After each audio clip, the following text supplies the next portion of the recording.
Ho, ho, ho, everybody, and Merry Christmas from yours truly, DM Galabond.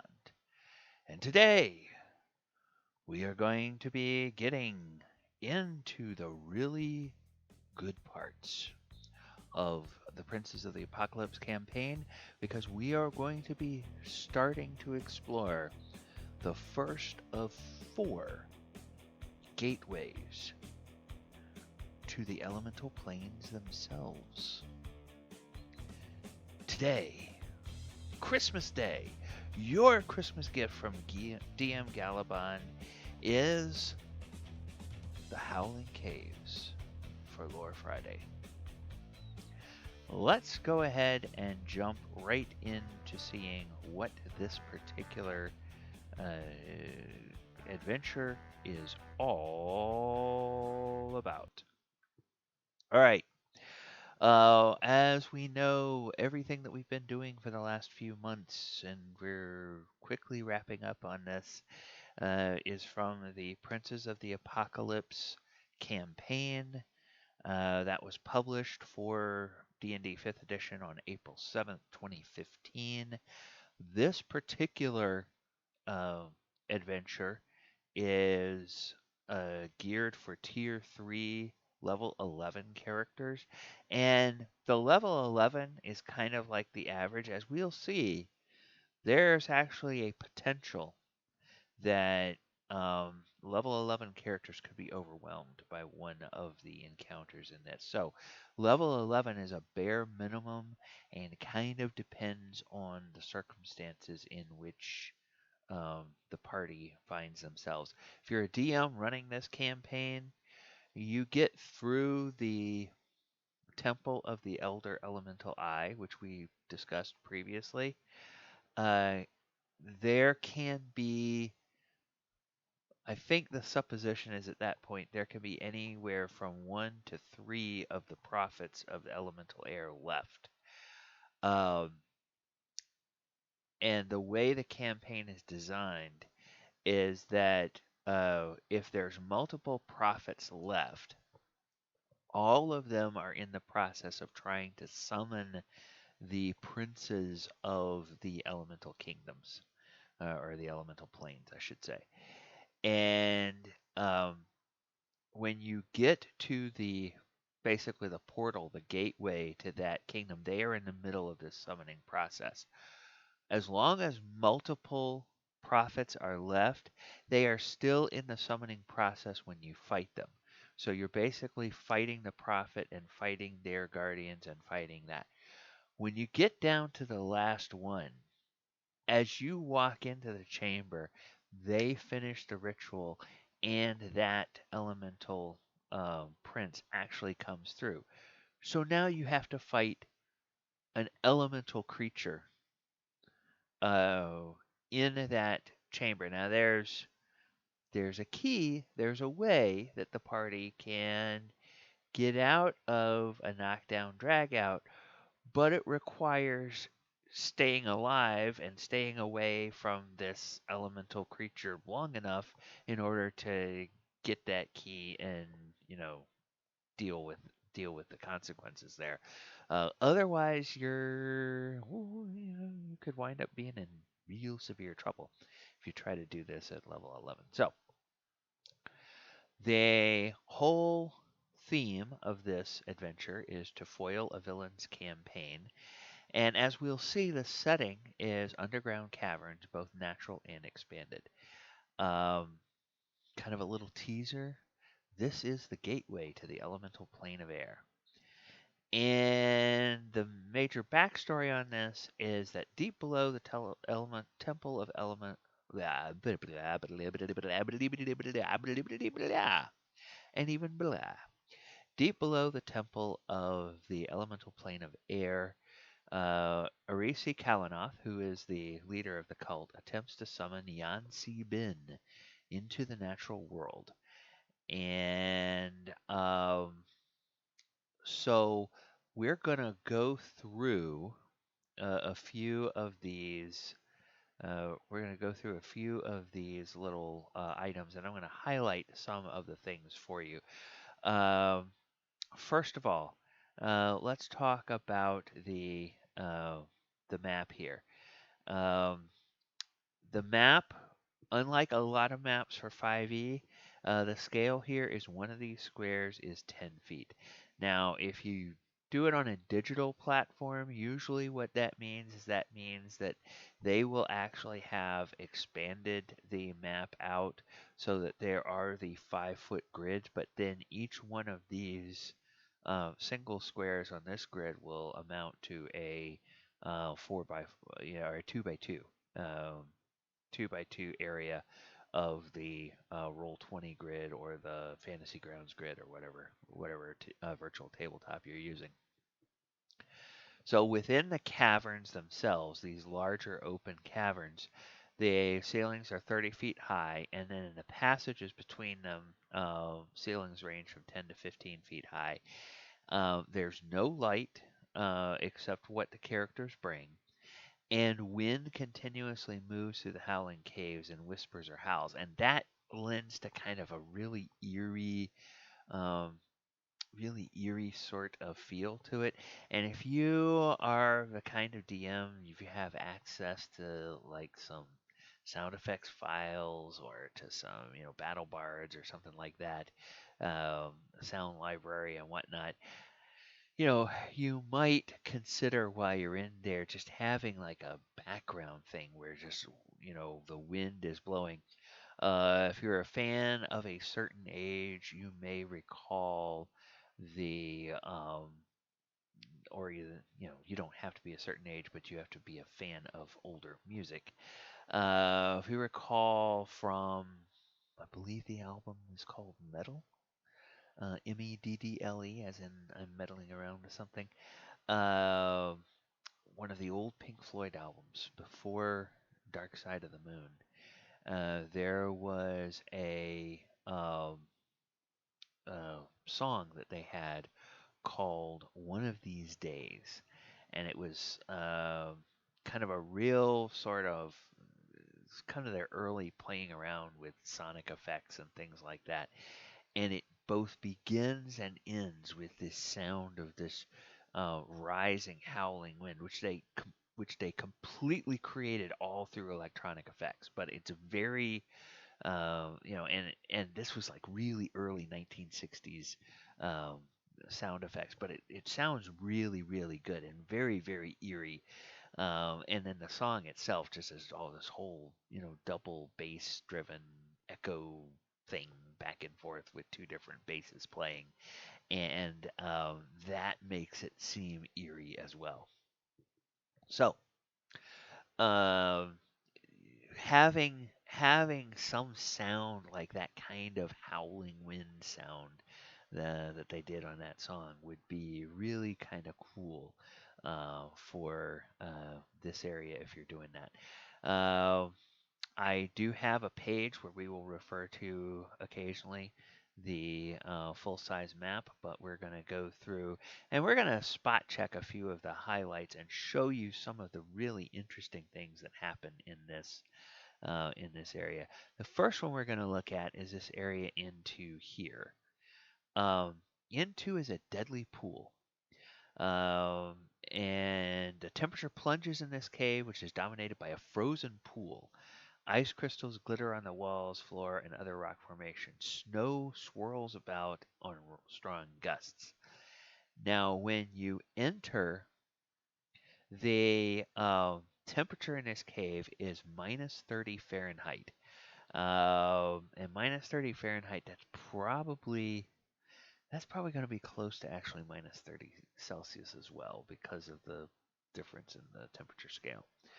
Ice is frozen solid and slippery, and there's extreme conditions. But um, for every minute, there's a cumulative 10% chance that the temperature shifts dramatically. And when it does, suddenly the air grows very warm, water rains from above, ice cracks, and thick waves of steam rise from the pool. Bobbing among the breaking ice, the bloated bodies of small humanoids stare up with wide, dead eyes. Okay, you talk about setting a scene here. You walk in, this place is frozen, and then within minutes, boom! All of a sudden, it goes to heat, and it goes on to tell you that after 3 rounds, the uh, the water is actually boiling hot, and if you fall into it, you take fire damage. So this is just an extreme shift, immediate shift from hot to cold. And then you could imagine that if you stay in there long enough, it could suddenly switch back to cold. And if you happen to be in that boiling water when it shifts and you can't get out within 3 rounds, well, then it starts to freeze. And your characters could find themselves in real trouble. So that's something that you could kind of have fun with as a DM, with just making that temperature shift back and forth. And if the characters want to try to figure out what the mechanism is, oh, fine, let them figure it out. Let them stay in there until until they uh, all get ooh, discombobulated. All right. Um, so then let's take a look and see at in 4 there is a storm chasm. Um, so the chasm is 50 feet deep, and the lower 40 is heavily obscured by fog. There are blunt rocks and cave floor. Walls are rough and can be climbed. Now, there's one thing that I kind of have a problem with, and this is an area where I might choose to make a modification here. And we're going to come back to this one after we go to the next one. But anyway, the winds here make climbing the walls treacherous. There's also some other elemental traps, like that whole chasm can be filled with lightning or filled with thunder, and obviously that would deal damage to people as well. Now here's where I have a little head scratching moment because I read through the whole thing and I can't find an explanation for where these guys came from. You all may know that in the Underdark, one of the Underdark races is Sverfniblin. And Sverfniblin are the gnomes that live in the Underdark. The backstory for this is that the Sverfneblin, sorry, got to these caves before the air elemental cult did. And then when the air elemental cult came down and claimed them, their cult leader, this Arisi Kalanoff, she tested her devastation orbs of air against them and totally wiped them out. Those little bodies you saw floating in that pool, those are Sverfneblin.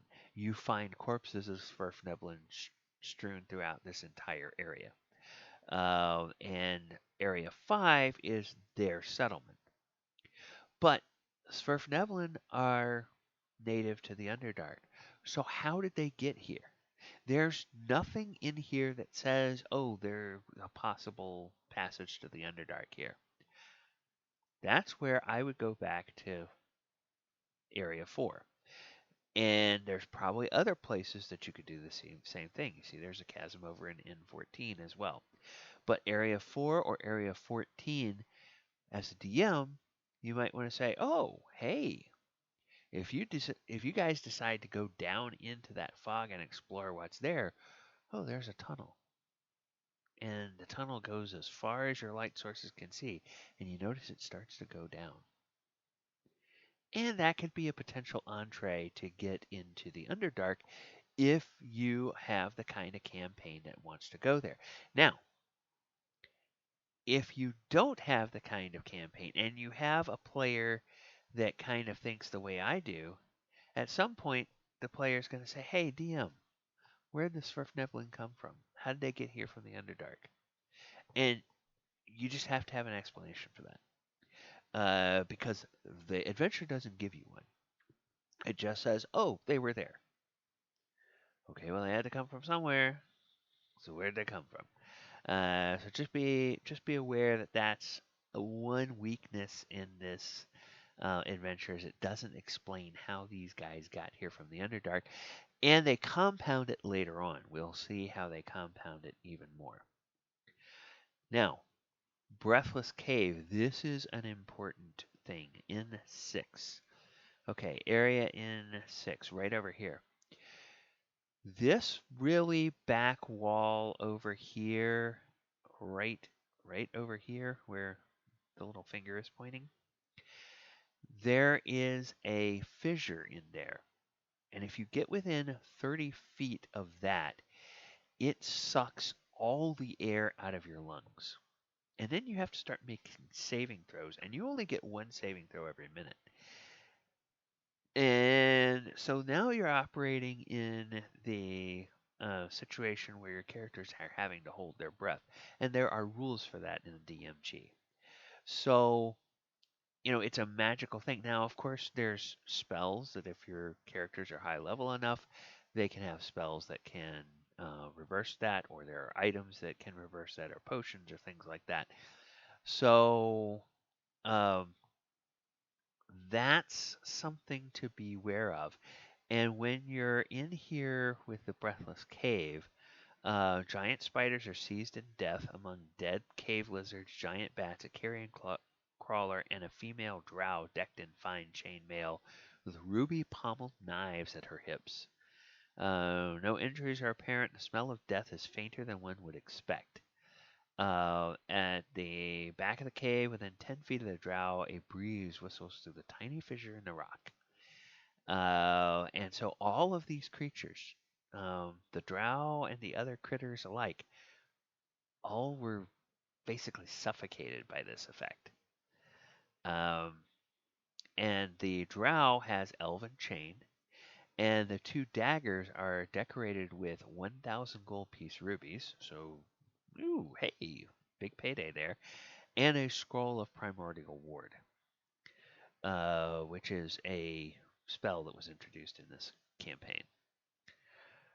Okay, then there's a Nicanoloth in here. That is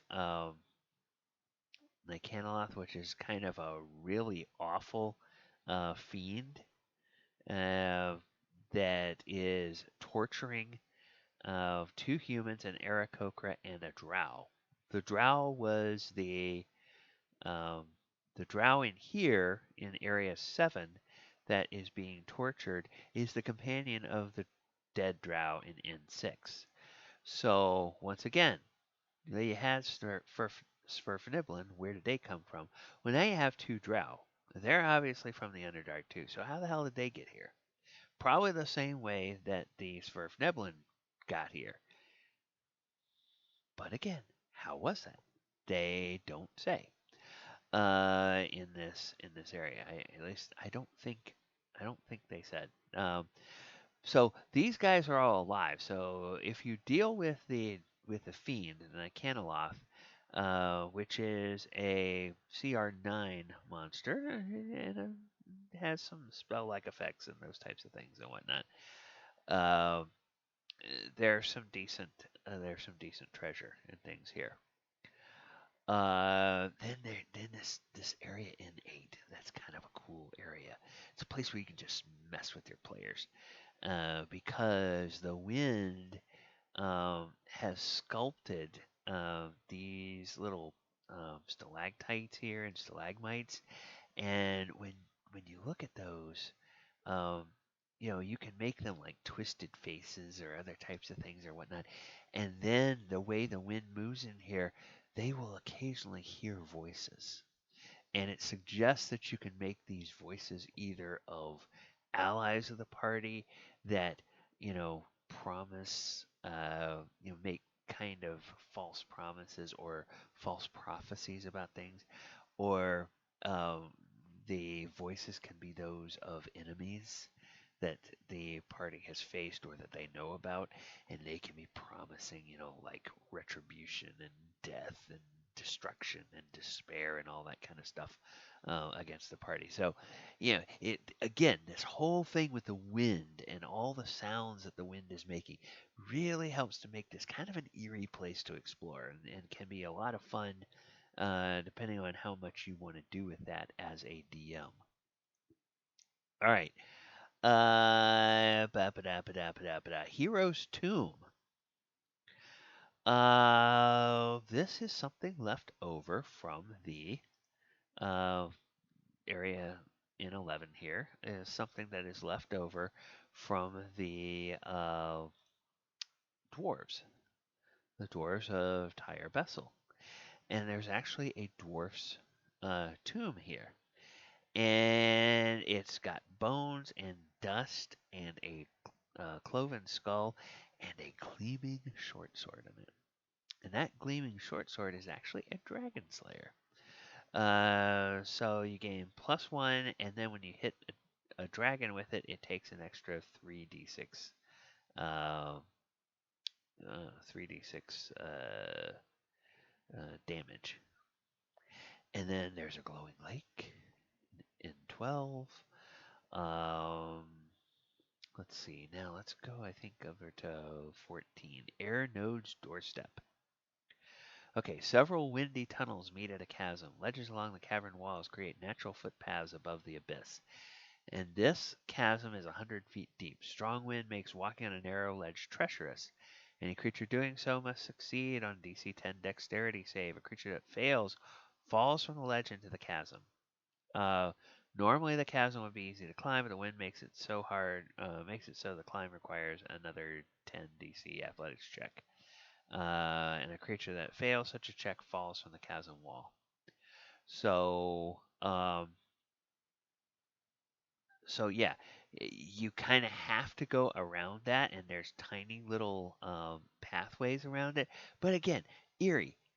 And again, that could be a place you fall down. Oh, hey, wait, there's a tunnel. Goes off somewhere.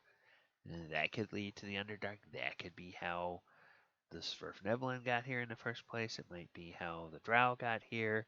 Whatever. Um, just a thing. And these whole areas here, 13A, 13B, all empty. Eerily empty. Um, and I'm glossing over a lot of the stuff in here, but there are places where it describes that you see bodies or you see gore or you see blood splattered all over the place. And so it really just kind of adds to this, kind of whole mess of things. Now, in 9 here, with all this area, I did skip over that.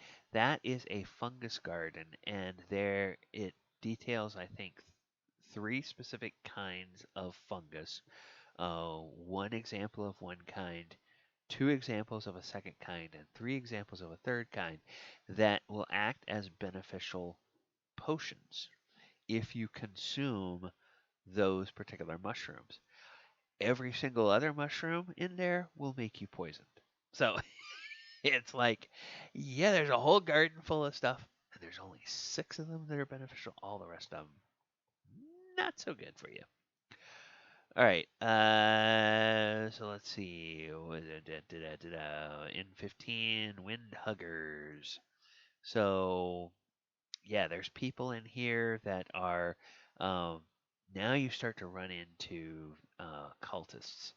You start to run into the people that have been here the longest, and these are like the most devoted, and they have everybody that you meet from here on has been so devoted that their figures are kind of distorted and distended and stretched and you know um, almost mangled by constant exposure to the howling wind that they're so these are like the real extreme guys. These are the baddest of the bad guys that you're going to start to run into here.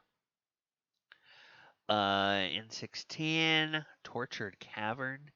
Uh, And then if you walk in here, if you walk into N16, as soon as you walk into this area, out of a fissure behind you, behind the last member of your party, an enormous black pudding flows in. And the only way you can get out is to defeat the black pudding. And the black puddings, I mean, they seem like simple types of things, but they're really nasty. They're um, they're an ooze that just it's only a CR4, but it's an ooze that will is resists a lot of different types of damage, is immune to some types of damage, and it'll start to turn you into black pudding if it touches your skin. So, yeah, really creepy stuff there. In 17, 18, and 19, this is where we get. So, in 17 is where you find the sacrifices. There's and now, as you start to go into N17, you start to see this area suffused with a green light. Intersection of four tunnels. Mighty gale blows from the north, making a constant howl. Two braziers burn with a green flame, lighting the area. Numerous rock columns join floor to ceiling. And there's two invisible Barlguras. Barlguras, we've talked about those on Monster Monday before. Barlguras are these they're kind of these gorilla-looking demons, really nasty, and they have invisibility. And so these guys are invisible in here. And when there's two humans, and the symbol of the air cult is cut into their foreheads. So it's like, yeah, these are they're about to be sacrificed to this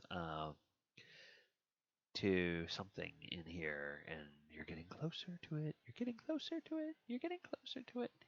Then there's a royal guard, and four emaciated, howling hatred priests, Arise's most devoted cultists, guard this area.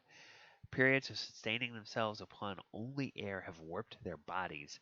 Their eyes bulge from cavernous sockets, and skin stretches across jutting bone. Because of their devotion, they are immune to the wind's effects.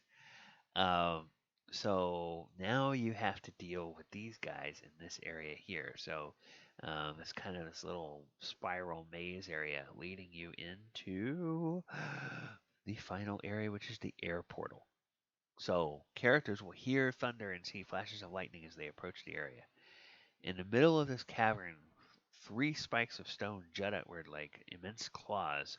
Between them, a churning cloud thrashes with lightning. Thunder cracks and cascades of tiny rocks tumble from above. Beneath the thunderhead stands a raised area splattered with the blood of many sacrifices, and a silvery window sometimes is visible in the center of the cloud. It opens into clouds in an endless sky. Gee, I wonder where that could go to. Now, when you get here, depending on what has happened earlier in the campaign, you find one of three sets of guardians. If you already defeated the cult leader, Arisi Kalanoth, there are two air elemental myrmidons here.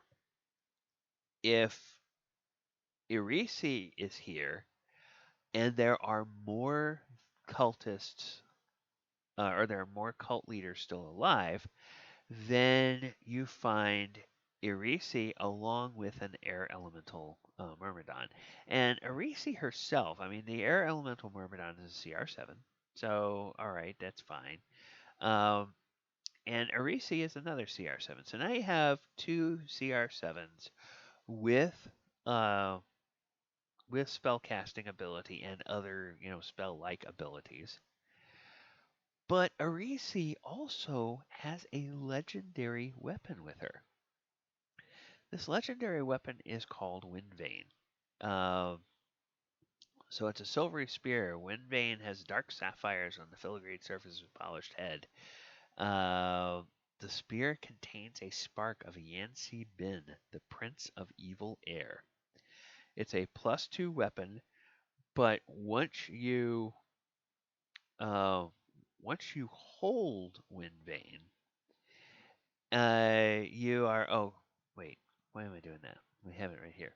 Once you hold Windvane, you can speak Aran fluently. You have resistance to lightning. You can cast Dominate Monster on an air elemental. Once you have done so, Windvane can't be used this way again until the next dawn. Uh, Now, what's interesting? It says when you hold it. it See what I like doing is it says it requires attunement, but I would prefer that they say while you are attuned to it, because I really think they mean once you're attuned to it while you hold it. I don't think you just pick it up and you get those. I think you have to attune to it first and then you get those. Uh, Song of the Four Winds. While inside an air node, you can perform a ritual called the Song of the Four Winds, using Windvane to create a devastation orb of air. Uh, Once you perform the ritual, Windvane can't be used to perform the ritual again until the next dawn. Flaw. Windvane makes its wielder mercurial and unreliable. While attuned to the weapon, you gain the following flaw. I break my vows and plans. Duty and honor mean nothing to me. So, that would be like something that might prevent, like a really lawful person in the party from wanting to use this, because you know, you have those, you have those players in your campaign that want to use it. And I'm sorry to say, I don't think you should put this in a tier 3 campaign, because as a legendary item, your character should not be able to get that until they are tier 4. So if you are running this at tier 3 and you are going to throw that in there, then a pox on you and your house for any trouble that giving a legendary weapon to tier 3 characters brings you later in your game. Now, the reason they put it here is because Windvane is kind of a key of sorts. All right, so if Arisi is the last cult leader, when you walk in, she is going to hold that spear aloft, and she is going to say, "With this key, I call forth my lord and master." And then Yancey Ben, the actual prince of evil air, comes through, and he's going to look to throw down with the party. So who is Yancey Ben? Why would that strike terror into your level 11 party? Well, Yancey Ben is a huge elemental, neutral evil, AC 22, 283 hit points, and a challenge rating of 18. Level 11 party, CR 18 monster. Oh, yeah, that's going to be bad. So all of these legendary actions, these empowered attacks, innate spell casting, legendary resistance, multi attack, and then, of course, it gets the air elemental slam attacks, but beyond that, has a thunder crack. Now that recharges after a short or long rest, so they can only do one of those. If you're a good DM, you'll have them do that to start off, so that your party doesn't have a chance to get any damage in on him before he can do that. Change shape. You can polymorph into a medium humanoid. Summon elementals once per day, so he'll probably do that. Thundercrack first round, summon an elemental the second round. Now you're putting more enemies on the field for your party to deal with. Just really, this is a boss.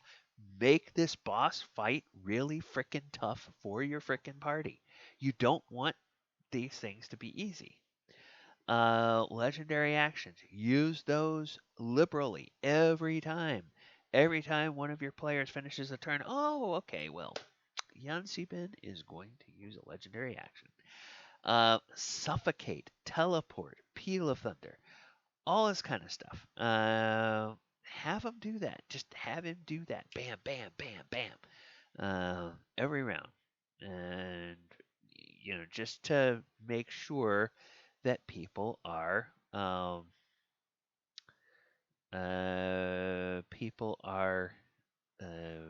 on their toes. Now, the this area here is important to know because the portal that is from this particular the gateway, the portal that's in this gateway, leads right to the doorstep of Yancey Ben's palace. So, and, and also air nodes on the material plane, including the Howling Caves, he gets to use all of his lair actions. So he can drop the temperature of the air, covering everything with ice, like the sleet storm spell. He controls the surrounding air as an extension of himself, creates a torrent of debris within 120 feet of him, and then when he's in an elemental node, the air is at his command, and he can do all these additional things as well. So really kind of think about these things and figure out just how you can torment and torture and make your players wish that they had waited and they hadn't rushed in here. They had gone and done a few more things before they came here because the last thing they're going to see is this big ass damn air elemental prince coming to put a whooping on them. So, yeah, do that. You owe it to yourself as a DM. If your players want an epic battle, by God, give them an epic battle. Okay, now how can they avoid that?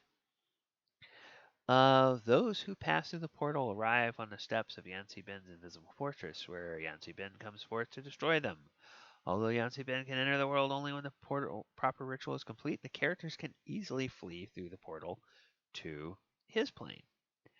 Uh, Now, characters can close the portal only by hurling Windvane, that really sweet legendary spear, into it.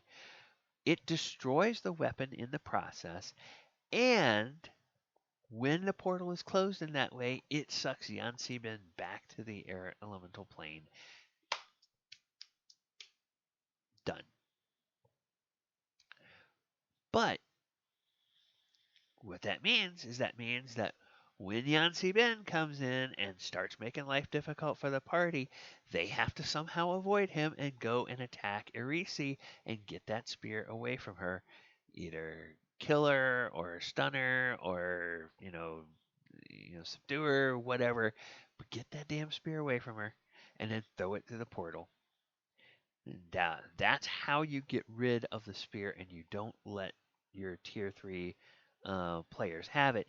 And I'll tell you what, if they don't get that spear and your tier 3 players wind up beating Yancey Ben, you haven't played Yancey Ben correctly.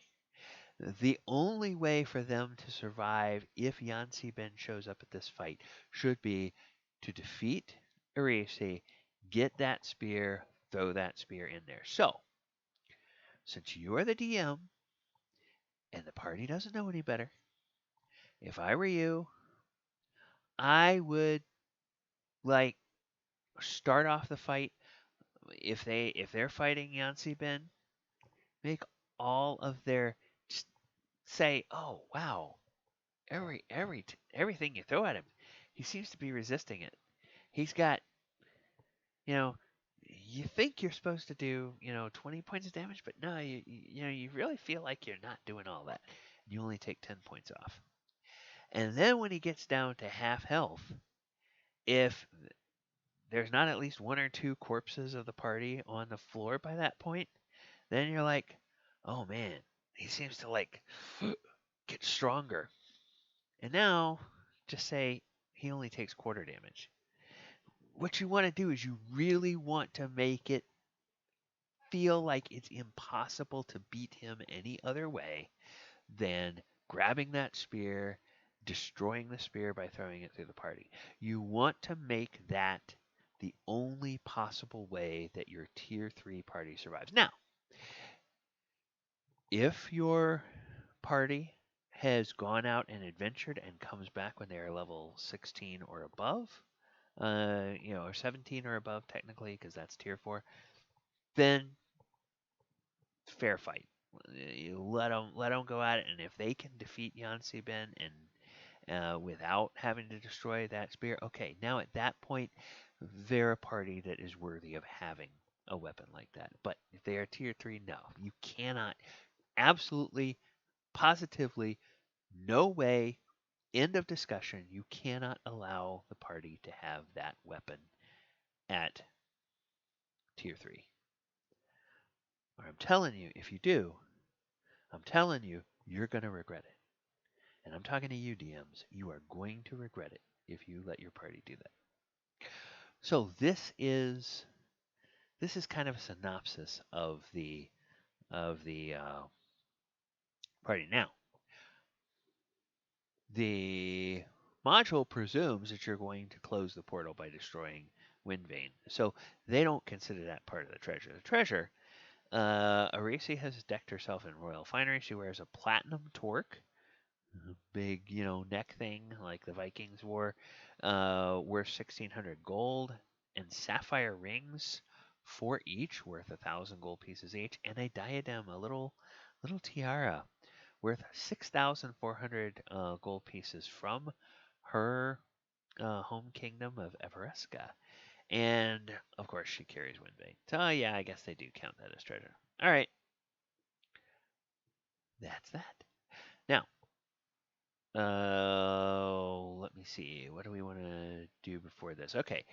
Uh, the uh, the caves, as we've seen, they hold remains of the cult of elemental air's enemies, some nasty elemental traps and features, and a portal to the elemental plane of air itself.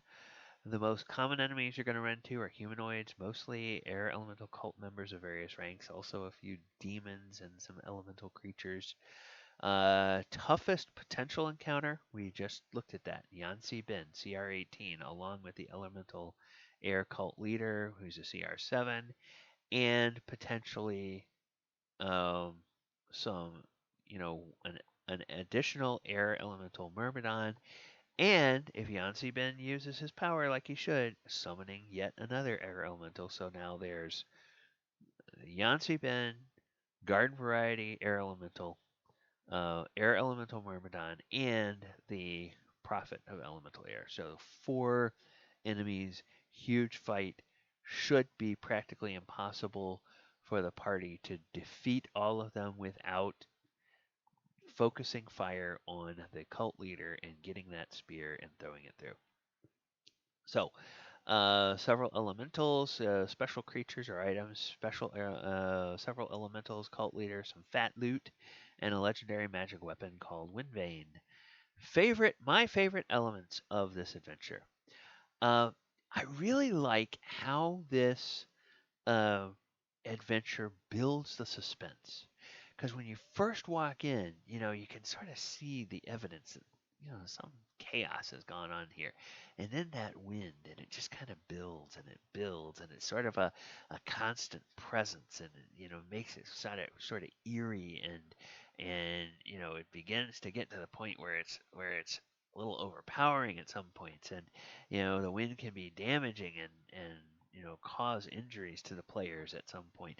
And then you start to run into these defenders, and you start to run into these other creatures that are in there and whatnot. And everything is builds up, builds up, builds up. And then you finally get to this portal of the elemental plane of air. So this is a really good, within these series of caves, it starts off and just ramps up, ramps up, ramps up, ramps up, ramps up. It's kind of, like a good suspense thriller in a movie where just, every few, every little while it just sort of cranks the tension up a little bit, and this does a good job with that. Um, Easiest homebrew application. Very little work. This could easily be used as a setting for a campaign that needs the characters to explore another plane of existence. If you want it to be, if you want to take this out of uh, elemental elemental evil and put it in an area where the characters need to get to the elemental plane of air, well, you can still have this be a node, but just not have it be connected to the cult. Have other things be going on in there. You know, maybe there's and maybe there's like a proto cult. Maybe they don't have Windvane because depending on what depending on what level your campaign is, but maybe they're just in some people have found this and they're like, oh, and they've set up like this whole worship of that. And if it's not going to be an elemental plane or it's not going to be the elemental plane of air, just change things around and have things that deal more with fire or acid or water or whatever that are in here if you're going to go to another elemental plane. And if it's not an elemental plane, then find something that fits. Maybe it's a portal to the Shadowfell. So maybe there's a bunch of undead that are around and those types of things. Whatever. But it's a great little setting, and then you can kind of ramp things up with the environment and put things in the environment the same way they put the wind in there, but just make it thematic to whatever you're going to have. Now, how can you use this with other editions? Very easily, very very easily. Windvane, that weapon, that's been around for ages. White Plume Mountain, I think way back in either original D&D or AD&D, the White Plume Mountain module was the one where I think the 4 weapons that are in this particular campaign all came from that. And then at some point, the Temple of Elemental Evil, which was a first edition temple, um, that module they were connected with that particular thing as well. So there was like a whole series of loosely connected modules that told kind of a story. And what fifth edition has done is they have just written entire campaigns and they've sort of linked these thematic things. They've already put those all together for you.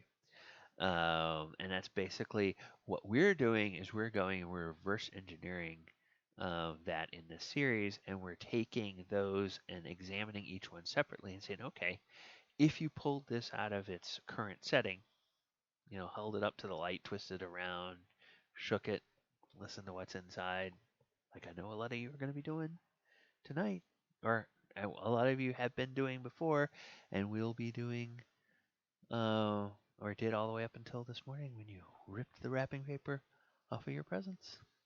Okay. And yeah, so look for places that in other editions where Windvane has appeared before, see what kind of creatures were in there. You can bring those in and you can populate this area with that if you're still going to have Windvane be part of it. Um, Otherwise, it just makes a cool map, and you can populate that with anything from any edition that you want. All right. That's kind of going to wrap it up for this, other than for me to once again wish you a very, very, very Merry Christmas. Hope you guys have a wonderful holiday. Hope Santa Claus is really good to everyone. Um, and hope that you stay safe this holiday season. It's been a tough year for everybody. Really difficult to not do a lot of the kinds of things that I know this holiday season. It's just been one ask too much for a lot of people, and people are like, I haven't traveled to see people in months, so I gotta go and I gotta see family. Just do your best to stay safe if you're in that situation. All right, everyone. DM Galabond wishing you a good night. Take care, everybody.